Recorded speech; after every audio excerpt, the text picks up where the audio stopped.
ரொம்ப சிம்பிள்ங்க. எந்த ஒரு விஷயம் உங்க பாக்கெட்ல பணத்தை போட்டுக்கிட்டே இருக்கோ அது சொத்து, அதாவது அசெட். அதே சமயம் எது உங்க பாக்கெட்ல இருந்து பணத்தை எடுத்துக்கிட்டே இருக்கோ அது சுமை, லயபிலிட்டி.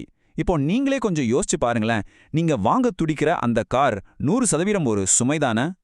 இதை இன்னும் தெளிவா சொல்லணும்னா, ஒரு பக்கம் நாளுக்கு நாள் மதிப்பு கூடிக்கிட்டே போற சொத்தான வீடு இருக்கு, இன்னொரு பக்கம் வாங்கின அடுத்த நிமிஷத்துல இருந்தே மதிப்பு குறையிற சுமையான கார் இருக்கு.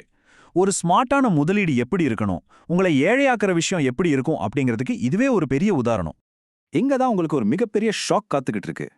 இந்த 15%, அதாவது நீங்க 15 லட்சம் கொடுத்து வாங்கின அந்த புது காரோட டயர் ஷோரூமை தாண்டி ரோட்ல பட்ட அந்த அடுத்த செகண்ட் அதோட மதிப்புல 15% காணாம போயிடும். சிம்பிளா சொல்லணும்னா, கார் வாங்கின 5 நிமிஷத்துல நீங்க 2 லட்சம் ரூபாய இழக்கிறீங்க.